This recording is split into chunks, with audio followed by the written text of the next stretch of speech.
All right, so what we've learned is that if you just have an air-gapped capacitor where you just don't put anything between the plates, it's pretty limited in terms of how much capacitance you can get that way, short of having enormous capacitor plates. So there's this wonderful thing called dielectrics that help you boost the capacitance of a capacitor without changing the dimensions.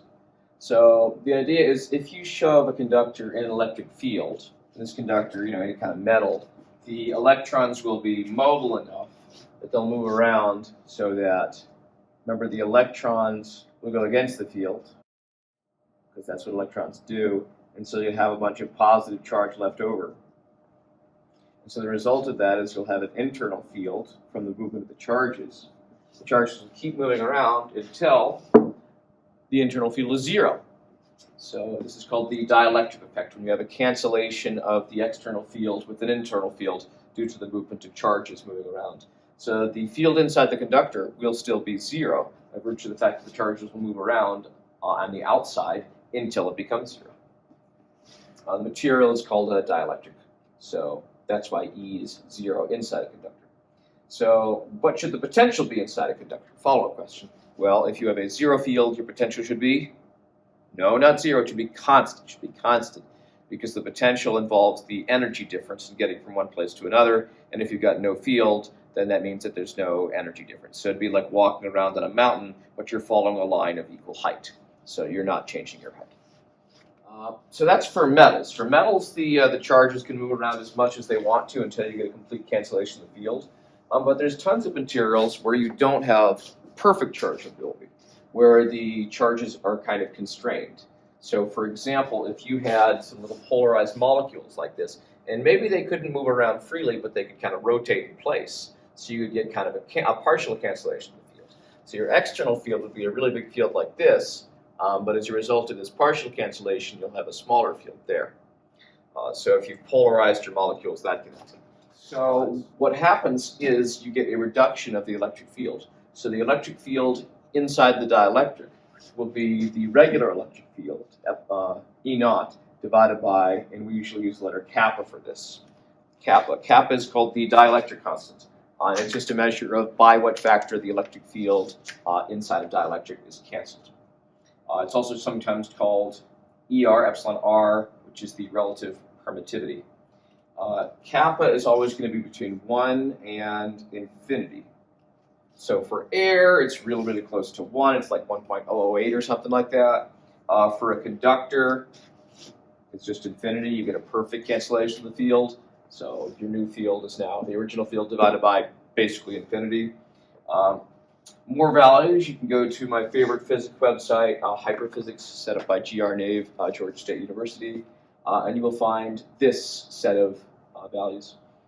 So vacuum is 1, air is really, really close to 1, like I said. High pressure air is like 5% higher than that.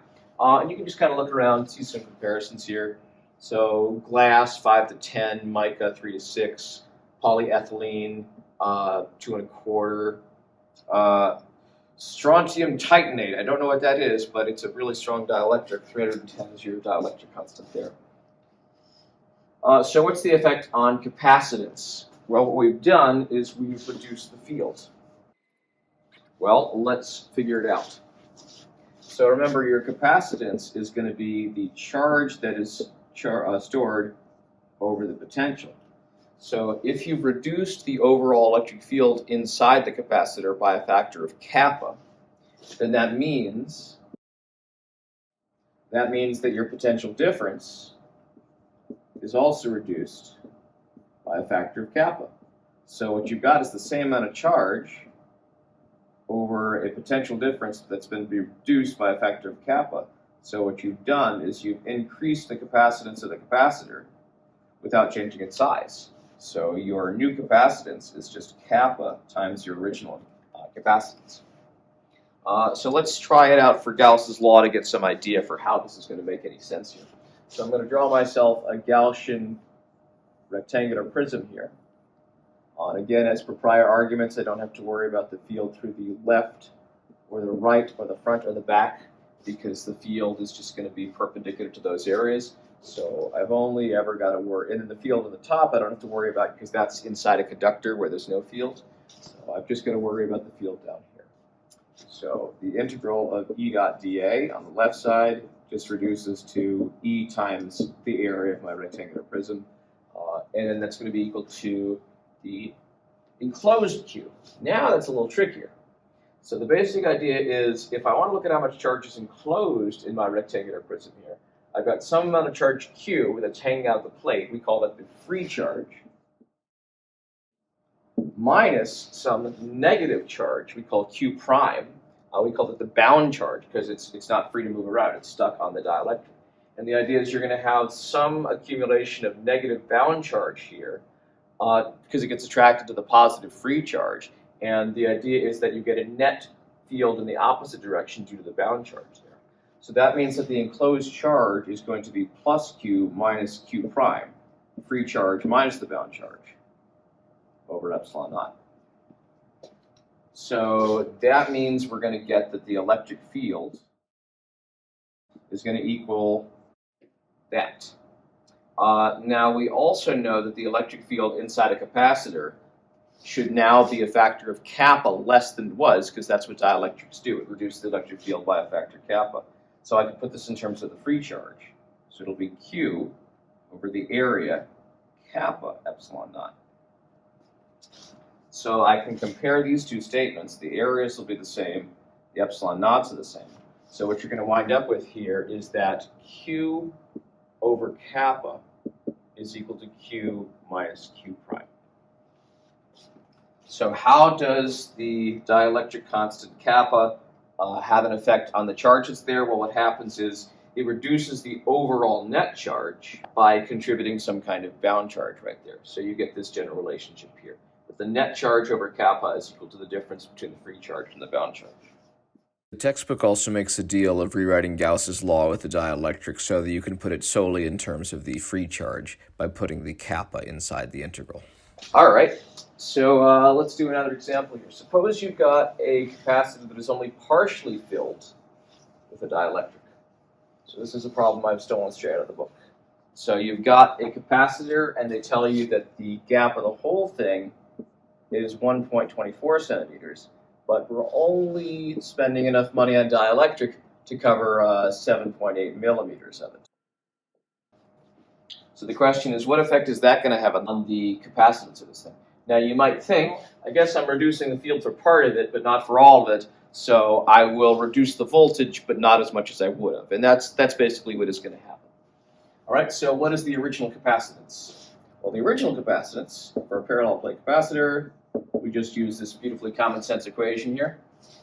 Careful that your area is going to be 115 times 10 to the minus 4, because you're changing square meters to square centimeters.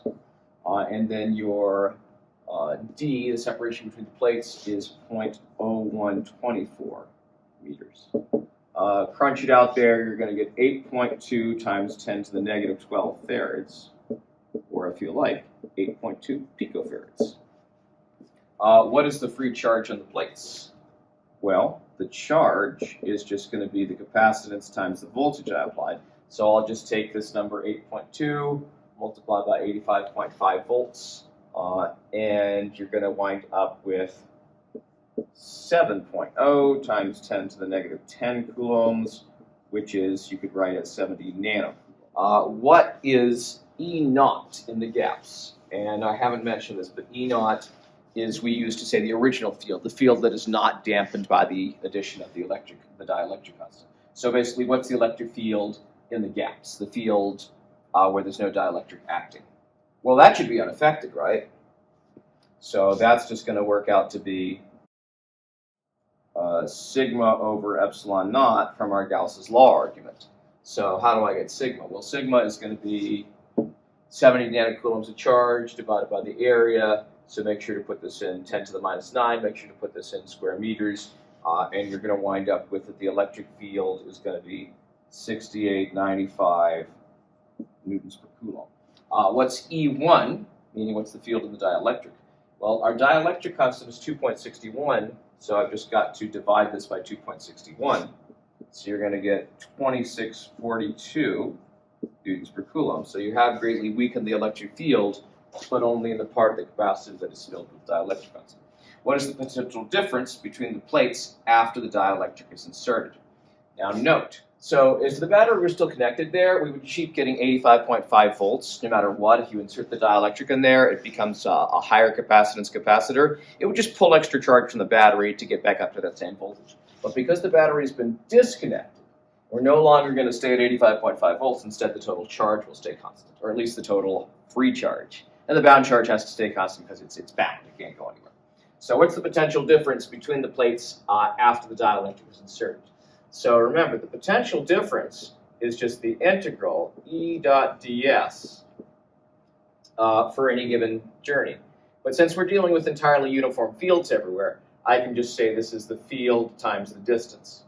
So if I wanted the total potential difference across the whole capacitor, I could do the field naught times the distance naught, plus the field 1 times the distance 1. What do I mean by this? This is the original field where there is no dielectric.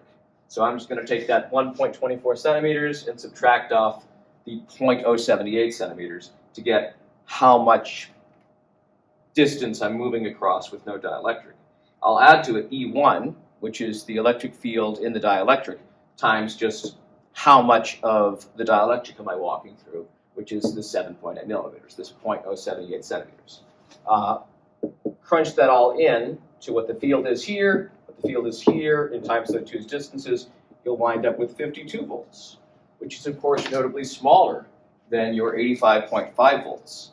So why has this happened? We kept the charge constant because the battery is disconnected, but we have managed to reduce the voltage. And, of course, what we've done is we've stuck a dielectric. Now, the dielectric has a constant of 2.61, so it attenuates the field. It reduces the field by a factor of 2.61. But our capacitance, which is Q over delta V, our voltage just got reduced by a factor of 1.61. So what that means is that our new capacitance is 1.61 times what it was. So instead of 2.61, we got 1.61. So it's like having a dielectric constant of 1.61 if you only fill it in this much. If we had filled in the capacitor completely with dielectric, then you would just get an enhancement of capacitance by a factor of 2.61. What about if I use multiple dielectrics? So here's a capacitor, and let's say I shove one kind of dielectric in half the capacitor and another dielectric in the other half the capacitor.